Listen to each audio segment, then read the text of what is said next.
experiência como cafeicultor.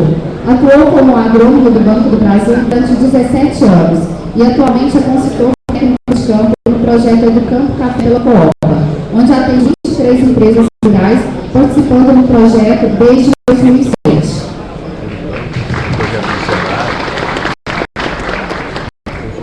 Daremos início agora ao ciclo de perguntas, lembrando mais uma vez que a participação de vocês é fundamental e vai contribuir muito para engrandecer esse momento.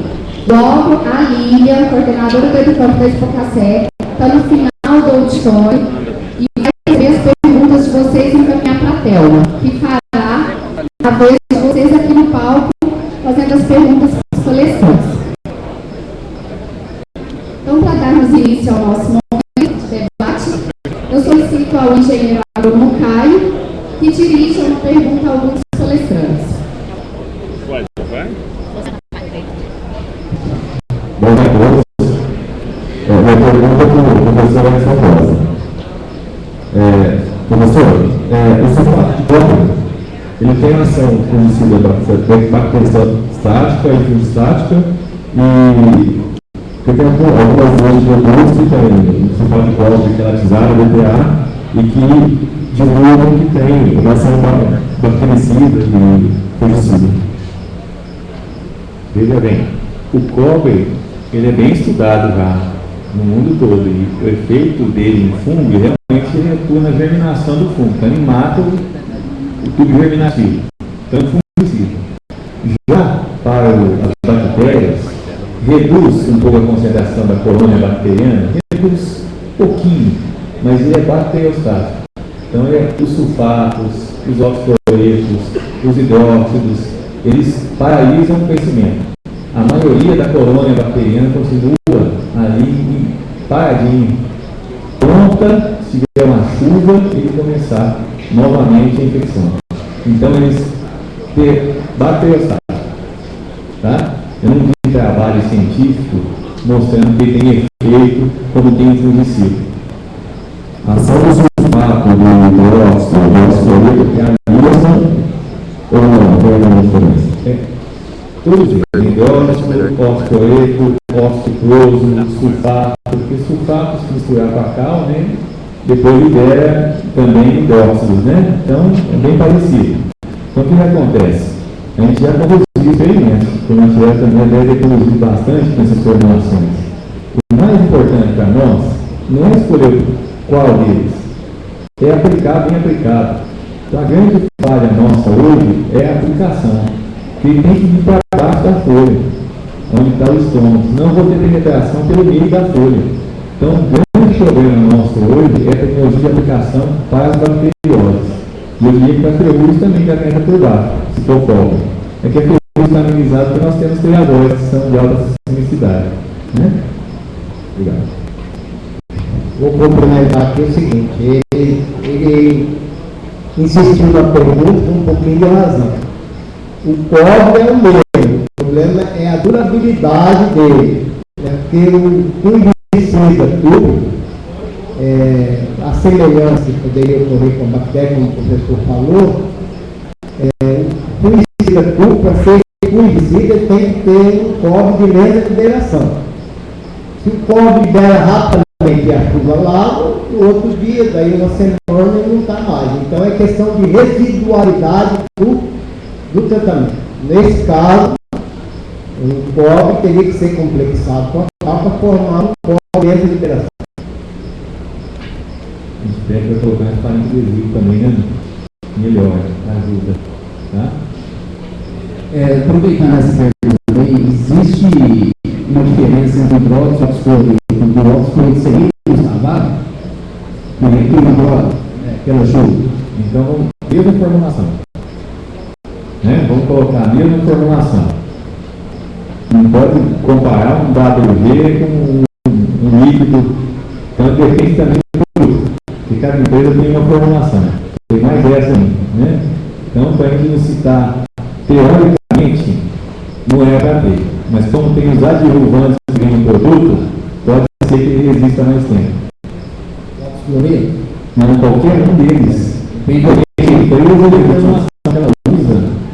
Então é uma pergunta que tem que estudar as formulações das empresas, né, geralmente esse produto. Se você comprar hoje no supermercado um produto alimentar, vem lá, né? Antioxidante, não é? Mas não é coisa. O nosso não vem só explicar antes. Já percebeu isso? A gente não sabe o que tem. Então é interessante, essa pergunta é muito interessante. Eu diria assim, que em termos de comparando dois molécula a molécula, não tem diferença, mas tem as formulações. Aí que tem que ser avaliado, tem que ter experimentação para ver se tem mesmo esse tipo de comportamento. Aproveitando também, outra dúvida em relação ao código, em relação à época de aplicação, preconizado na maioria das fazendas que se faça a pulverização no pós-colheita, né? Então nós temos até hoje com a utilização dos recolhedores, a gente tem jogado muito poeira na folha, né? Olha, passa a colhedora, a recolhedora, joga aquele monte de poeira na folha e até então está sendo recomendado que se faça essa pulverização com cobre em cima da folha totalmente poeirada. Então a gente fica às vezes em dúvida também se não seria melhor nós esperarmos, como nesse período nós ainda temos uma umidade relativa mais baixa, se não seria melhor nós esperarmos dar pelo menos a primeira chuva para lavar essas folhas, dar uma limpada na folha e aí então fazer essa pulverização com cobre, que a gente acha que terá uma melhor cobertura, fixação, isso que você falou, né? Com a pergunta é ótima, né? Mas nós temos um outro probleminha no pós-colheita que é ramo vertical, aquele ramo principal do café. Então, a colhedora machuca ele, tem que chegar ao cobre lá. E se cair uma gota de serena ativa, a bactéria fermenta. Então, o problema não são tantas folhas, concordo plenamente, a pulverização nas folhas vai ficar comprometida.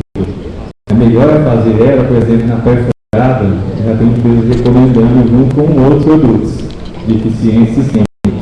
Então, seria esse posicionamento da folha na pé, mas em área que tem bactéria mesmo, tem que proteger o ramo principal. Entendeu o problema do ramo? Esse é o problema. Então, vai ficar comprometida, mas eu tenho que proteger ramos também. Ok, então agora gostaria de fazer só uma outra pergunta aqui sobre qual a importância do ataque da antracnose e da cercose na florada. Se deve colocar um fungicida específico para essas doenças, já visto que os principais fungicidas da florada têm regime específico para fome. A gente sabe que também ocorre influência da antracnose, cercose também no chumbinho, tudo, e os principais produtos têm regime específico para fome. Então, normalmente a gente faz alguma associação e saber qual que é o impacto, a significância dessas doenças na florada. É o seguinte, é registrado para fome. Mas, os princípios ativos que a gente vê e utiliza no café, comparado com outras culturas, a gente for lá analisar, eles são eficientes para coletótono nos folhóis, é o caso dos citros, e para hortaliças para coletótono também, e cercófagas. Então, os produtos que a gente usa na florada, eles têm um espectro que pega foma, antracnose e cercose. Está reconhecido pelas empresas. E o que vem para vocês é para fome. A gente avalia o resto também no campo, quando move alimento. Tem eficiência. Por exemplo, os triazóis recomendados para controle de florada, pode perceber que os triazóis para florada são moléculas diferentes dos triazóis para ferrugem. Por quê? Os triazóis de florada têm eficiência diferente para fungo necrotrófico, que são cercose, foma e aracnose. Não funcionam tão bem para biotróficos, que são as ferrugens.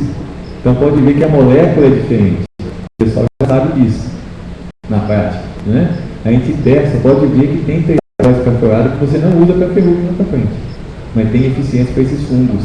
E pode ver que tem isobiruína recomendada na florada, que poderia estar sendo usado em hortaliça para essa doença que a gente está falando. Por mesmo gênero do fungo. Então tem eficiência também. Então você pega esse complexo todos quando você usa essas dobradinhas, tá? E quem tem bactéria vai ter que usar o cobre uma vez, né?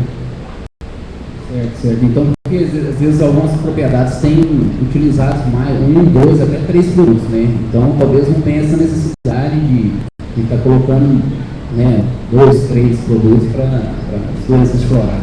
A gente coloca 2 que dá resistência. São produtos específicos, de formulação específica. Então as empresas associam dois para evitar resistência à molécula. Tá? Então é interessante ter dois, que é realmente um protetor e um sistêmico. A dobradinha é muito boa. Geralmente esses fungicidas estão associados à redução da síntese de etileno, que é importantíssimo agora na florada. Alguns deles. A esteroidina, por exemplo, é famosa para isso, né? Reduz bem a síntese de etileno. Obrigado. Professor Costa, uma questão aqui a respeito da adição de fosfito e produtos à base de silício. O pessoal está divulgando aí para auxiliar no controle da própria pseudomonas, né?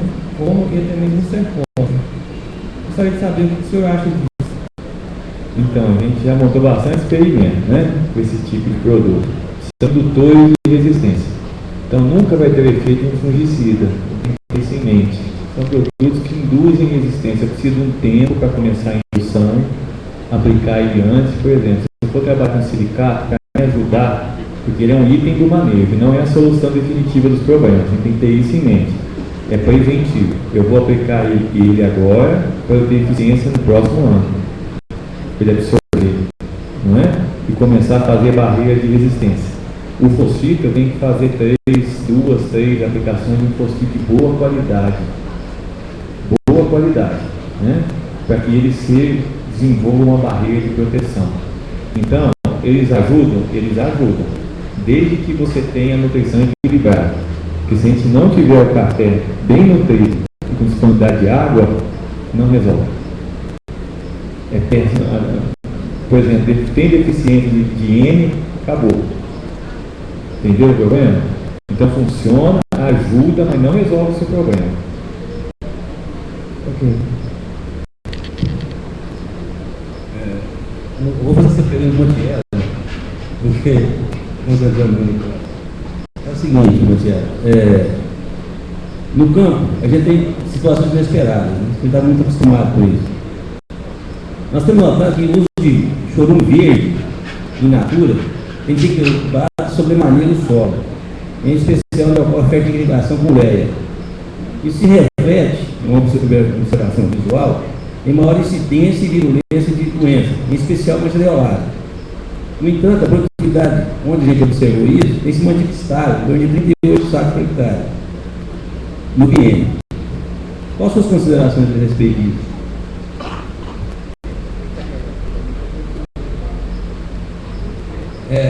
Você quer saber essa aplicação de ureia? Chorume verde. Chorume verde. Ele não in natura, sem biodigestor, passar de biodigestor. Isso tem trazido desequilíbrio e predispõe a doenças, principalmente mancha oleosa. Isso nós temos notado no campo. Não. Eu acho que todo o adubo orgânico ele é mais lento para absorver do que o adubo químico. Né? Primeiro ele precisa passar orgânico. No caso do chorume, ele tem um pouquinho de disponibilidade de nitrogênio da urina, mas esse mesmo é muito pouco, né? Daria muito volume. Ele é mais do esterco. O chorume é mais esterco, o material vegetal que passou pelo rumen do bovino, equino, etc. Porque nem rumen não tem. Eu estou falando do esterco. Então ele é mais lento. Então é esperado menos desequilíbrio que qualquer fonte química. Então, se fosse para provocar desequilíbrio da pseudomonas, ia mais pela ureia em si do que pelo chorume. A menos que o chorume está ficando em cima da folha, com aquilo, que aplicasse em cima da folha, ficasse aquela substância. Aí depois de molho pegasse o orvalho, que molhasse mais a folha, seria um efeito indireto. Não pela nutrição, nem pelo desequilíbrio nutricional. Os orgânicos normalmente, quando você tem dúvida, você quer acertar uma muda, etc., você coloca aí sim. O chorume na muda, parece que ele equilibra, volta a equilibrar o sistema de ácidos orgânicos, alguns micro-organismos, etc. Então, a muda que não está arrancando, você faz o chorume vai ficar certo. Mas não tanto pela ureia. Eu acho mais equilíbrio, inclusive a parte de micro-organismos e libera lento depois o nitrogênio. eu não considero o showroom, por exemplo, colocado, porque ele vai desequilibrar para pseudomônio.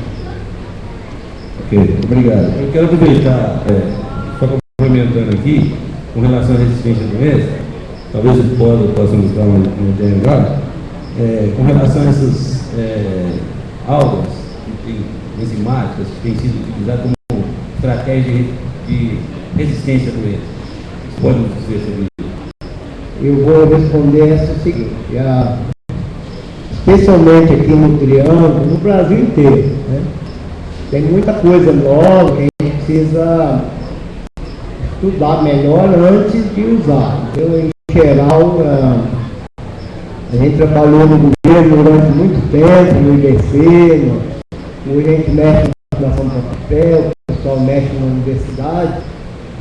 Precisava ter um pouco mais cuidado, não nesse caso específico, mas em vários produtos que hoje em dia são usados sem muita comprovação antes, né? Então a gente, para responder para você, por exemplo, a gente precisaria desses trabalhos antes. Vocês que estão lá no final recomendando, estão vendo usar, vocês também precisam disso. Aí vocês pedem para a empresa que está vendendo o resultado. O resultado não é assim, o produtor que usou está satisfeito. Ele tem que ter o resultado experimental, assim, um usou na parcela direitinho para ficar. Ok, obrigado. Concordo na minha. Professor Posse, são perguntas que vieram na plateia. Na questão de incidência de infestação nas folhas velhas, o trabalho somente foi feito com essa variedade de catuai ou somente foi evidenciado com essa cultivar de catuai, tipo 99? O trabalho só com ela, só com a 99. Tem outras cultivares também no trabalho. O trabalho é do professor Arnaldo Takasu, de Brasília. E tem outros cultivares, tem uns 3 cultivares, são 6 que ele avaliou. Mas eu não coloquei ali, porque está no mesmo grupo de análise estatística, tá? Mas foi só 99, catuai 99. Eu gostaria de fazer ainda sobre florada, agora não sobre doença, pode ser para o Matiel ou para o Posse, sobre o uso de hormônio na pré-florada, se irá ajudar ou não no pegamento, se tem algum trabalho nesse limite.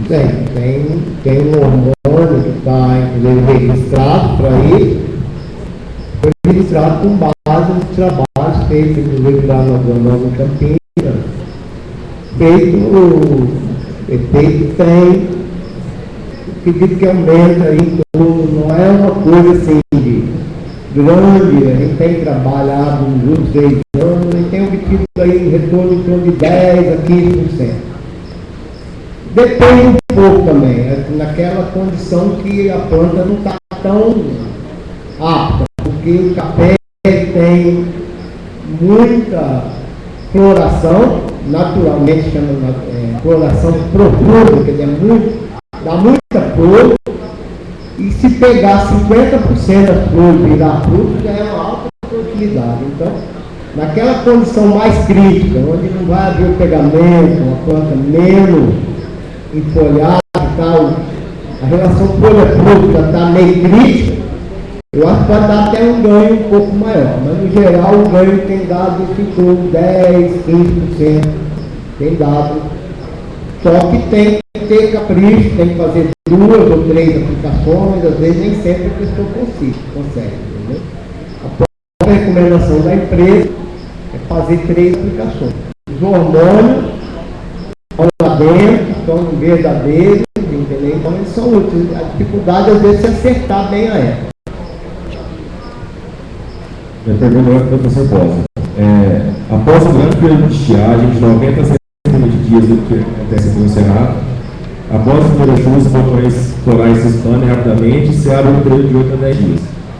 Após essa grande estiagem, com umidade baixa, temperatura mais baixa, é possível que haja sobrevivência, disseminação, infecção, polinização e reprodução de algum patógeno em um período tão curto ali que estava seco, um período tão curto de expansão dos botões florais que pode causar danos à florada, porque a gente faz aplicação pré-florada com o intuito de florada. E a gente acha que a pré-florada é com intenção de um pós-inicial do que da pré-florada em si. Qual que é o problema da pré-florada? O fungo já está lá, infectando na roseta florada. Se você não matar, tentar destruir essa roseta, ele vai derrubar os botões, ele mata o peticelo. Então você usa um sistêmico para matar o fungo lá dentro e protege ela para evitar que ele venha, por exemplo, depois que a flor caiu, o botão sobe a porta de entrada ali, ele pode germinar e penetrar, simplesmente com a umidade do orvalho. E o nóculo não falta. Entendeu que na pré-florada, o nosso alvo principal é o que já está perto ali? Se você for no campo, você vai ver lesões de fungo já, perto da roseta floral. Então você faz esse sistema para tentar matar ele. Que a atividade na roseta o pessoal me pergunta muito, mas tem atividade agora com triazol, da boscalida, não é? Ou de outro sistema qualquer? No botão floral tem, que está em alta atividade, concorda? E na roseta também. Não tem é na folha, mas lá tem. É muito importante é você atingir a flor. O seu alvo é flor, não é folha. E flor está lá dentro. Se a gente não atingir, principalmente os de contato, lá você não tem eficiência. Não sei se eu respondi. Bom, a minha pergunta vai tanto para o professor Gutiérrez quanto para o Rosa. A gente está tendo oferta no mercado aí de fontes de nitrogênio com liberação lenta, programada, né? E se a gente puder estar usando essa ferramenta, vamos diminuir o custo em relação a aplicações em parcelas divididas. Eu gostaria de saber a opinião de vocês se o fato dessas fontes serem de liberação lenta ou programada, elas apresentam alguma eficiência em cima do controle da bactéria e fungo, por exemplo? Existem alguns trabalhos em cima disso? É a mesma coisa que eu falei da ocupação orgânica. Quanto mais lento, menos desequilíbrio ela poderia causar. Mas eu acho que o problema de bactéria esse ano, que deu muito e tal, não está, quer dizer, nem é tanto pelo problema de nitrogênio, de equilíbrio. O desequilíbrio que teve foi o desequilíbrio climático, um ano muito chuvoso, a condição. Pode ser que o ano que vem não tenha bactéria nenhuma, ou dê pouca, do jeito que vinha pouca, né? Só naquelas regiões mais típicas de bactéria, né? O que aconteceu esse ano que expandiu para uma área que não tinha problema antes. Então, voltando o clima normal, deve voltar. A taxa de nitrogênio, eu acredito que o café, principalmente o café com carga, outra coisa que dá muito desequilíbrio é o café assim, safra zero. Café que não produz, aí com mais nitrogênio, aí a bactéria atua mais. Então a bactéria toma conta, né? O adubo de liberação a gente tem que olhar hoje como custo-benefício. Ele permite uma redução do solo, né? Permite uma redução um pouco da dose, tem um aproveitamento melhor. Não permite uma redução drástica, permite uma redução de em torno de 30%, 40%, depende do adubo, tem vários adubos aí de lenta liberação de nitrogênio, mas é uma solução principalmente para a agricultura assim, de montanha, ou mesmo adensado, ou mesmo no mecanizado, que é aplicar uma vez, né? Não é uma solução prioritária, quem pode aplicar o adubo, por exemplo, no pivô, né? Na irrigação, não precisa ser o de lenta liberação. Mas eu acho que para efeito específico, desequilíbrio, eu acho que tende a desequilibrar menos porque ele vai liberando mais lento. Entendeu? Tudo que libera mais lento, a planta absorve e usa, né? Então fica menos nitrogênio livre na folha. É o aminoácido livre que diz que induz a doença e a praga. Um minutinho, só uma pergunta do professor que eu tenho que se retirar. Quando iniciar e quantas aplicações de Casumim são indicadas em viveiro para prevenção de bactérias? Então, o Casumim, a gente entra com ele quando a gente vê os primeiros sintomas, tá? No máximo 2 aplicações seguidas. O ideal é fazer uma dele e 2 ou 3 de cola, tá? A gente não entra com ele de forma preventiva sem ter sintoma, porque senão a gente vai estimular a resistência, porque a resistência é rápida em termos de bactéria. Então tem que estar alternando sempre ele com a aplicação de cúrcuma, sempre. O ideal são 3 de cobre, 1 de cada organicina, para evitar a resistência. Tá? E com relação às aplicações de controle, como o senhor vê os casos de aplicação deliberados com relação à questão de segurança, causando resistência, a custo e custo de produção? Então, uma ótima pergunta. Né? As aplicações que são para os produtos, principalmente os antibióticos. Então, seguir essa recomendação, né? Primeiro, assim, que eu acredito, como o Dr. Marcelo falou aqui, que esse ano não vai ter essa infecção. Mas se tiver, a recomendação é essa: uma deles, 2 a 3 de cobre espaçada a cada 20 dias ou 30 dias, conforme a infecção, que aumenta realmente o custo pelo profissional do viveirista. Isso tem que pôr na planilha. É óbvio que se aumenta o custo, ele vai ter, às vezes, né, aumentar a venda, o custo de venda. Então quem acaba pagando é o cafeicultor. Mas eu vejo que para mim é preocupante. E outra coisa é que é para viver, não é para câncer. Tá?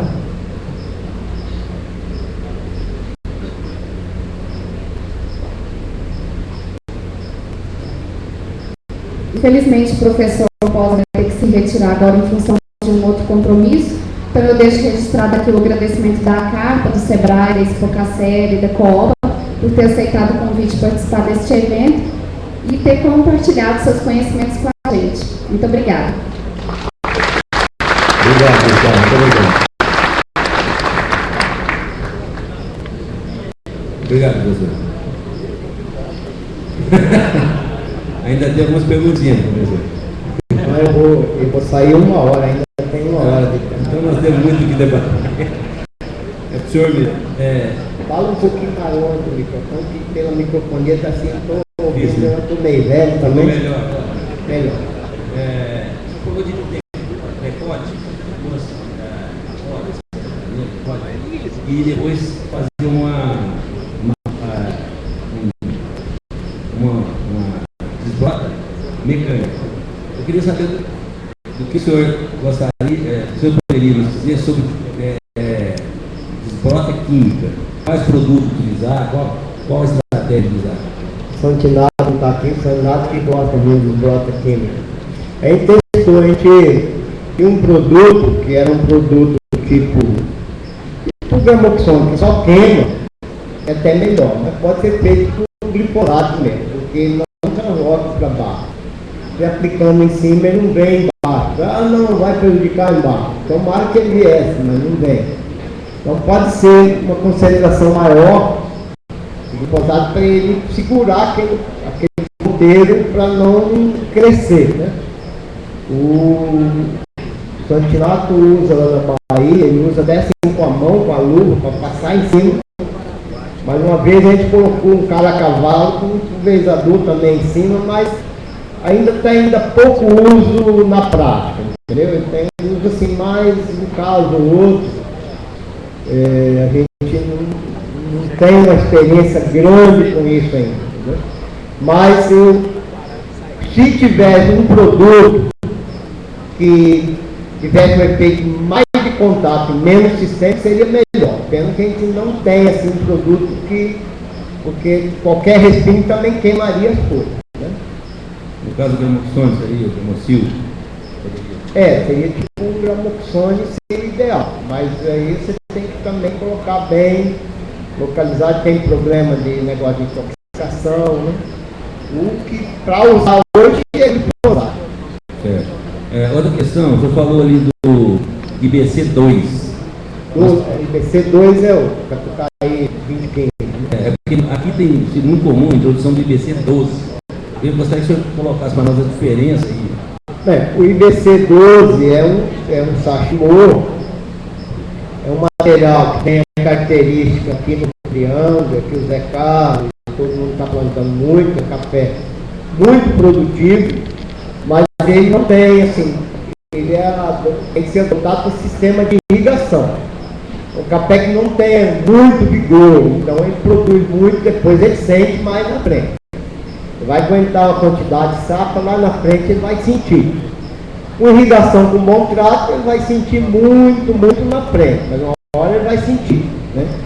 Então é um café que pode combinar aí no produtivo de 10, 15, 20%, para começar a colheita com ele, que é um café que amadurece cedo, é muito produtivo, não dá nematóide exígua e não dá peru. Então, compensa uma parte. O IBC2 é o Catucaí 2015 vermelho, aí é um café para aguentar o resto da vida. É um café mais vigoroso, altamente produtivo, a maturação média tardia, é um café para topar parada com qualquer um outro. Seria talvez o melhor café aqui para a região, para a cafeicultura extensiva, né? Se quiser plantar 100% dele, pode plantar aquele dali. Tem muito vigor, alta produtividade, uma estrutura de copa, ele é bem, arquitetura muito boa, maturação boa, fruto bom, principalmente a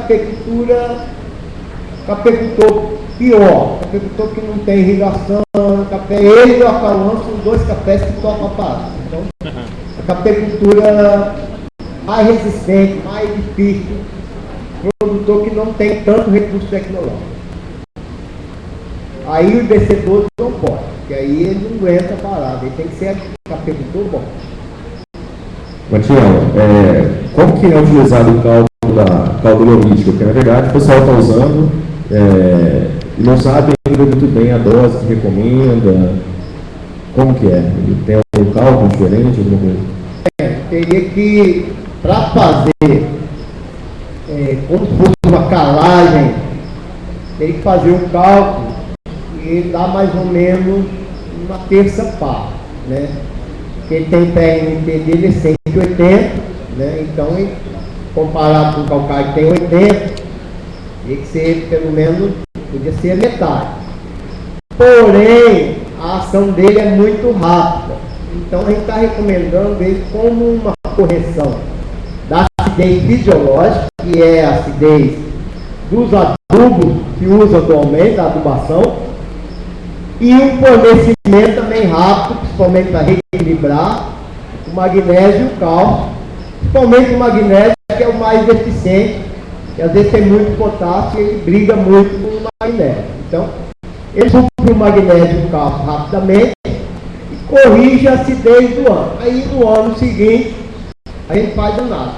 Muitos casos, usando 300 kg, não está precisando fazer a replicação. Mas muitos casos está precisando. Então a gente vai analisar, como todo mundo faz depois da colheita, faz análise. Se ainda está precisando, a gente pode usar mais 200 kg.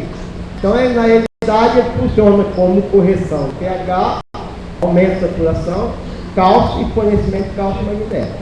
Então, é um pouquinho diferente do cálculo de dose, principalmente de correção, como se fosse calagem puramente. Mas o que está dando hoje é o seguinte: 300 kg de cálcio correspondendo a 2 toneladas de calcário. Aproveitando essa pergunta do Caio, está saindo um produto, não sei se você já ouviu falar, que é o tido como calcário líquido. Você já viu alguma coisa sobre isso? Isso aí eu nem vou entrar na polêmica, já tem polêmica aí para tudo quanto é canto.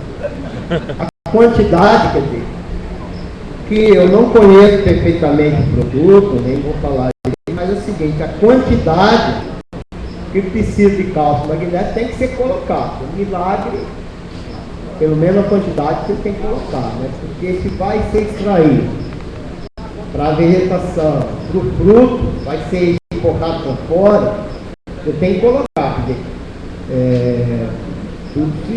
Nada se cria, tudo se transforma. Então você tem que colocar uma coisa e transformar na outra. Então, muito provavelmente, a quantidade que está sendo colocada é muito pequena diante da necessidade. É isso aí, aquilo que eu falei. Precisa ter teste, precisa ter resposta para depois recomendar. Professor, a maioria dos produtores trabalham usando adubos formulados como 25-20. Existem alguns testes que comprovam melhor eficiência usando elementos simples como MAP ou super simples, cloreto e outras fontes de hidrogênio, murex, sulfato de amônio? É aquilo que eu falei, a necessidade, se o solo já tiver fósforo suficiente, o potássio suficiente, o 25,0025, sempre está jogando o adubo fora. E está desequilibrando. Ele, além de fazer mal no bolso, está fazendo mal no desequilíbrio. E está botando potássio baixo. Né? Então, nessa condição que já tem suficiente, aí você tem que usar ou uma forma desequilibrada, pode comprar, ou adubo simples para poder usar só o nutriente que precisa. E pode ser qualquer um, pode ser qualquer fonte de fósforo, ou de potássio, ou de nitrogênio, que aí você não está precisando do cloreto. Então você tem que usar a ureia e o fósforo se precisa. O adubo simples, ou forma adequada, permite você usar só aquilo que precisa. Até certo ponto é mais racional, desde que tenha um nutriente. Então, e se realmente o potássio demora em torno de 30 a 45 dias para ser metabolizado pela planta, e tem a função de enchimento de grão, então parcelar em 2 vezes no início dessas adubações é mais necessário. O potássio, como eu falei, como ele se armazena no solo, nem é tão crítico a época, porque uma parte já está armazenada, você já está contando com uma parte que sobrou do ano anterior. Então, não precisa tanto essa precisão. Mas, o potássio, mesmo um parcelamento só, seria suficiente, como esse solo argiloso. Solo acima de 20, 30% de argila que ele se retém nas cargas do solo. Então, o potássio não tem problema de perda nesse solo normal que tem café, não seja areia pura. Lugar de areia, aí tudo tem que ser parcelado, mesmo o potássio. Mas no solo aqui do Cerrado tem um teor de argila bom, se quiser usar o potássio de uma vez só, é possível. Às vezes você parcela, você já vai na forma, mas não há essa necessidade de parcelar como é o nitrogênio que lixigia com facilidade. Matias, agora acho que talvez um tema também um pouco polêmico, sobre o controle de broca, né? Nós estamos passando por esse momento aí, quando o sulfan já não é mais produzido, propriedades certificadas que já não podem usar mais o endosulfan, e muitos produtores têm ficado bastante preocupados, nós também muito preocupados com o controle dessa broca. Existem alguns outros produtos aí, até com registro, mas com eficiência menor, e eu queria saber qual que é o posicionamento, né, seu Procafé em relação a isso, o que nós vamos fazer? Assim, esses produtos biológicos, no controle, a gente também sabe que é bem menor que o endosulfan. E que alternativa o produtor tem hoje? A alternativa, no momento, seria prorrogar um pouco o uso do endosulfan até aparecer o registro de um produto melhor. Né? Hoje tem 2 produtos, que é o fosforato, que você conhece, e tem um registrado, chama de comercial de Trebon, agora está surgindo outro nome comercial. São produtos que são registrados, mas tem uma eficiência aí, mais ou menos 50%, 60% que tem no endosulfan. Porque o problema da broca não é matar, é permanecer matando. Então, para permanecer matando, tem que ser um inseticida com residual maior, tipo como o endosulfan. No futuro próximo, vão ter produtos de outro grupo bom, né? Mas no momento não tem registro ainda. Né? Vão ter produtos que possibilidade de uso até via solo, produto sistêmico, só que o preço também vai ser outro. Né? Biológico, para a condição nossa, é muito difícil. Biológico é usado na Colômbia, a borréria, que é o fungo que aparece até naturalmente, fica aquele fungo branco ali no brilho da broca. Aparece normalmente no período mais frio, mas é um fungo seguinte, que ele é sujeito a qualquer outro fungicida. Então está usando cobre para matar a bactéria, para secófilo, para ajudar no controle da ferrugem, você elimina. Outra coisa, você precisa ter broca para poder ser reproduzido. O fungo é muito sujeito igual a gente queima, ele tem a pele mais. O raio ultravioleta, então tem que ser um dia meio úmido, tal, começa a cigarrinho, o metallismo da passagem, então tem que ser um dia úmido e tal. Então, numa condição de café, quem sabe chove todo dia, tipo da Colômbia, funciona mais ou menos. Aqui vai ser difícil funcionar. Muita insolação, muito uso de fungicida para outra coisa. Então vai ter um desequilíbrio. Como é também o inimigo natural, que é a vestinha. Foi introduzido aqui, nem era nascido, mas não deu certo. Porque para ter, você criar a broca. Para criar cada broca, realmente, é R$1 cada broca. R$1 não, $1 cada broca. Você criar a broca, $1 cada broca. Para poder alimentar a vestinha, depois soltar a vestinha, é melhor. Não produzir café. Então são coisas que têm potencial, mas na prática são difíceis.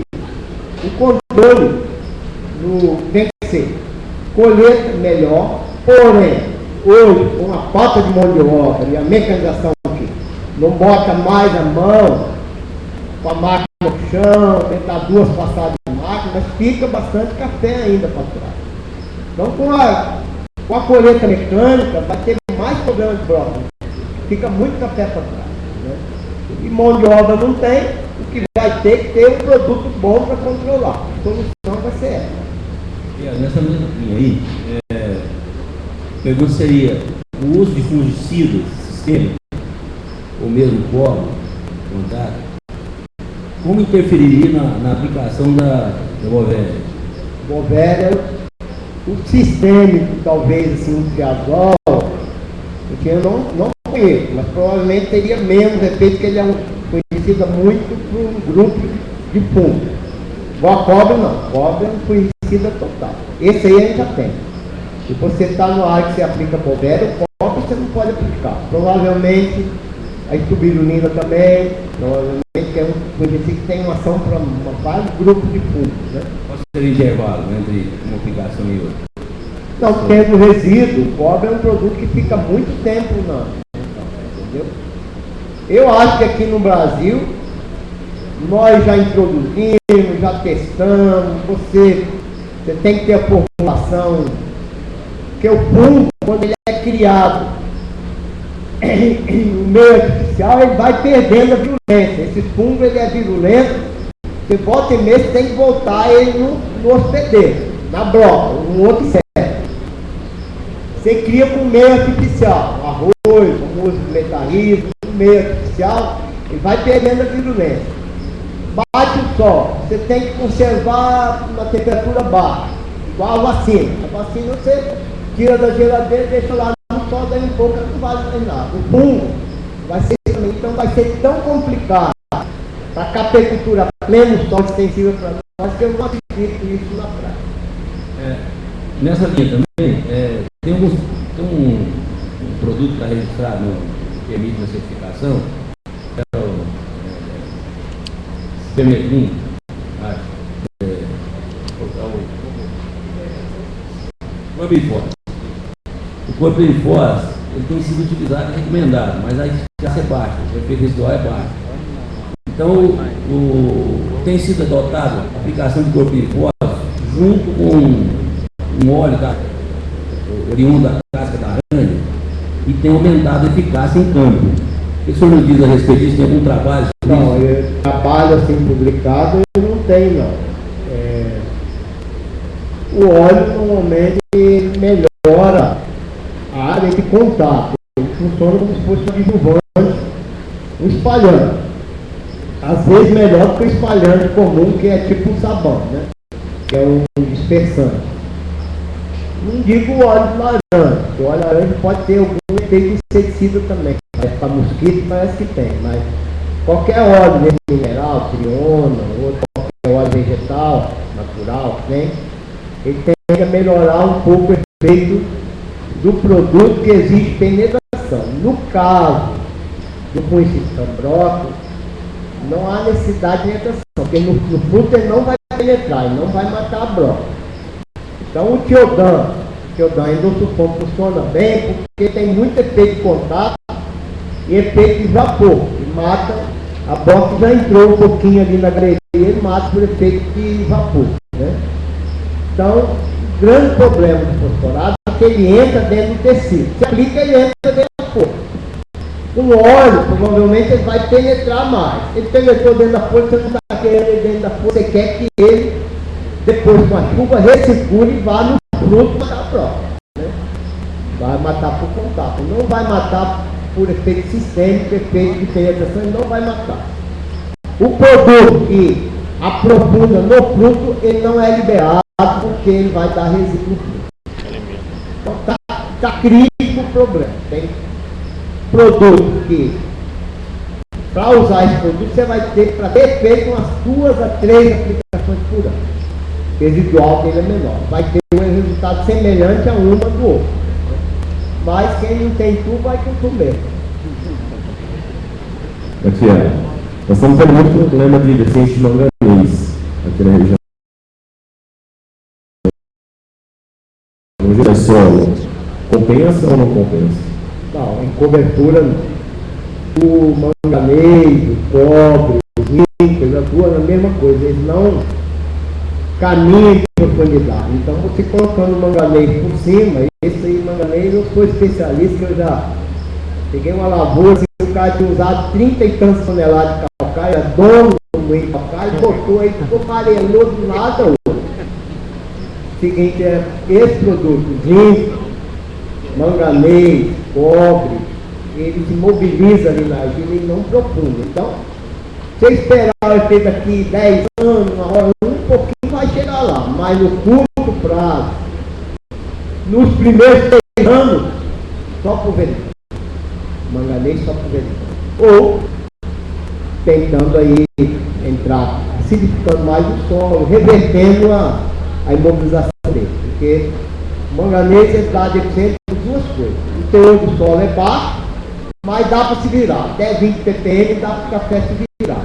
Aí você corrige demais, sobe muito o pH, cada unidade de pH que sobe, ele reduz a disponibilidade 20 vezes. Então ele vai zerando.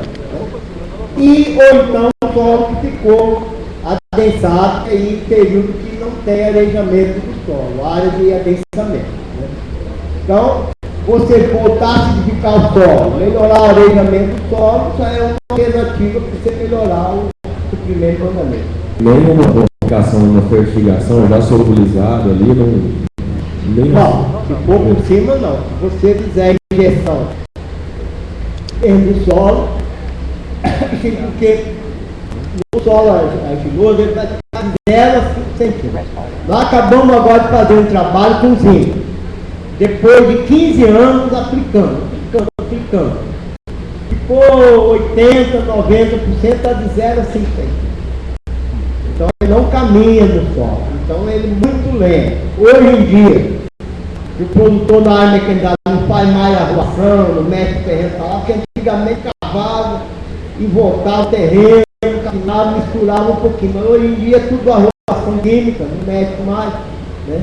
Ou sopra ou arrua com herbicida. Então, infelizmente, eu fazer essa solução de melhorar, voltar a acidificar o solo, mas não é também uma boa, porque ele vai perder em cálcio e magnésio, e na saturação de base, ou então pulverizar. Mas é muito rápido a correção também, muito rápido. Você já usa o zinco foliar, corta o manganês. Matiello, uma outra pergunta. O que você preconiza hoje como um preparo de suco ideal para plantio? Pensando desde calcário no suco, matéria orgânica, dose de P2O5. Bom, depende. Os 2 essenciais são o calcário e o fósforo. Micronutrientes, se quiser colocar, coloca um pouco somente do zinco, que é em unidade. Se tiver área que tem deficiência de manganês, pode botar umas 10 gramas por metro de sulfato de manganês, um óxido de manganês, qualquer desses. Matéria orgânica, só quando tem sobrando, às vezes é melhor colocar em cobertura do que colocar no dentro do suco. né? Porque aí você vai diluir. Né? Você colocando cobertura, você vai ter o efeito, ao mesmo tempo de difundir depois o adubo em profundidade, e ao mesmo tempo vai ter uma cobertura maior para diminuir perda de replano, principalmente a área não irrigada. Então você vai conservar melhor a umidade no solo. E basicamente isso aí não precisa. O que precisa, as doses de acordo com o que tiver no solo, quanto mais você colocar no fósforo para formar um banco, uma parte vai imobilizar no momento, mas depois vai retornar. Né? Então ele trabalha normalmente com 400 gramas de calcário, 400 gramas de açúcar ou urina, aí correspondente, qualquer outra coisa, por metro de açúcar. Não dá para economizar muito. Não, a menos que seja uma área de café de lavoura velha, tem acima de 20 ppm, e você coloca na mínima quantidade, aí em torno de 200, mas não deixe colocar mesmo assim 200 gramas. Certo, obrigado. Aproveitando a pergunta do Adriano, hoje nós temos no mercado aí disponível fontes de nitrogênio de liberação lenta para plantio de café. O senhor recomenda ou o senhor prefere trabalhar com as fontes normais, como sulfato de amônia, uma ureia? Então, aí vocês têm que analisar o custo. São equivalentes, entendeu? Aí vocês têm que analisar o custo do produto e da aplicação, né? Quando está ficando a aplicação. O efeito é semelhante. Colocando somente no plantio é muito efetivo. Coloca na coveta. Você tem que ter um pouquinho de cuidado, que tem algum dos adubos que às vezes costuma queimar, que é a dose constante. Mas tem trabalhado aí com 10 a 20 gramas por copo, né? Pós-plantio. Esse mesmo adubo estão sendo usados agora na lavoura adulta. Tem vários trabalhos, agora inclusive no congresso vão ser apresentados vários na lavoura adulta, está dando resultado, está podendo reduzir uma quantiazinha de... Pode reduzir o parcelamento, isso não tem dúvida. Fazer 3, pode fazer 1. E pode também reduzir um pouco a dosagem, porque libera mais lento e permite um pouquinho de economia. Quanto exatamente ainda está pesquisando, quanto você pode reduzir. Pouco vai poder reduzir. Ok. Pesquisa tem algum resultado verídico que respalda o uso de pó de rocha certificado ou aplicações de espia foliar com meio de minimizar ataque de doenças? Olha, tem alguma coisa, mas nada ainda para usar extensivamente. A gente não tem a segurança para usar. Talvez assim, um orgânico, um negócio qualquer, mas na agricultura empresarial, de produtor normal, ainda não tem confiança que foi recomendado. Tem algum efeito, mas não é um efeito que controla ou que ajuda 100%. Então, eu acredito que é para um outro tipo de agricultura, ou então quando a gente tiver mais segurança. No momento, eu não recomendaria assim extensivamente. Outra pergunta aqui no uso de manejo de praga, doença, já temos identificado alguns inimigos naturais para as ferrugens e mancha de lado. A pesquisa já tem alguma coisa nesse sentido, já está caminhando nesse sentido? Tem alguma pesquisa sobre isso? A ferrugem não. A ferrugem tem uma larvinha de inseto que come um pouquinho os esporos, mas cada pústulo tem 150 mil esporos. O meia duro não vai fazer diferença, então tem muito esporo. Então e tem um fungo que é um fungo que aparece depois que a lesão está velha, fica branco, mas também não controla. É um herbicídio, mas não controla. Então, o que tem hoje? Pode entrar mais, o pessoal está muito resistente, pode entrar mais em variedade resistente, que além de resistentes, são produtivos, vigorosos, etc., e resistentes. Então, normalmente, o pessoal, principalmente os que recomendam, tem muita cifra, fica só em cima do mundo novo da coisa, pode plantar. E os produtos hoje, que é uma mistura de azol com a espirulina e o cobre, são essas opções. O controle, a época de controle da ferrugem é muito bem determinado. A única coisa que tem é que muitos estão parando de controlar muito cedo, em fevereiro. Então, nesses anos que está chovendo até mais tarde, tem que parar mais tarde com tudo. Está dando problema de ferrugem tardia, uma desfolha mais tardia, mais ferrugem aparecendo a partir de julho, agosto, em função que parou de pulverizar.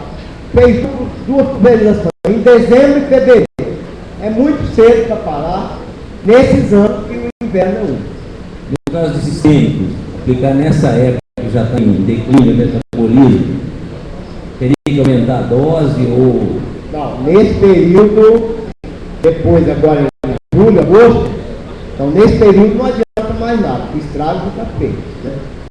O controle tem que ser feito até abril, ou seja, levar a pulverização um pouquinho para frente para evitar ela subir a cor.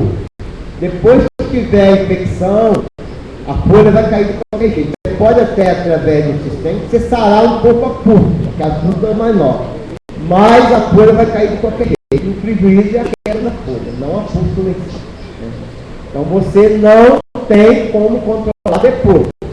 O período agora, depois de colher, se tiver o controle para pseudomonas, pode ser para alguma poma na pré-florada, ferrugem, passou o período. Ferrugem controle é de dezembro até abril, é o período controle. Passou isso aí, está fora do período. Quanto a pseudomonas, tem alguma coisa geneticamente já encaminhada? Tem bastante. Esse DC2 é um que nós estamos fazendo os últimos testes. É um material que mostrou no viveiro. O campeão dele não pegou, todos os outros pegaram. Entendeu? Então ele tem esses materiais de Catu e Catu 3282, não é um café muito bom. Ele é bem resistente também. Né? E tem muita fonte de resistência, só agora achar. Tem já naturalmente, em vários materiais de pedra tem fonte resistente. Mas eu acho que não é a prioridade. Eu acho que a pseudomonas é um problema de lugar que não é bom para café. Um lugar que não é bom para café significa o seguinte: um lugar muito alto, muito frio. Um lugar que é bom para café vai dar aí um ano, depois daqui 10 anos vai dar de novo, assim, que a condição climática foi muito favorável naquele ano, foi um ano excepcional. Agora, na região, está muito alto, o lugar não toma vento nada. O Chapadão do Ferro aqui, qual que é a altitude? 1.200?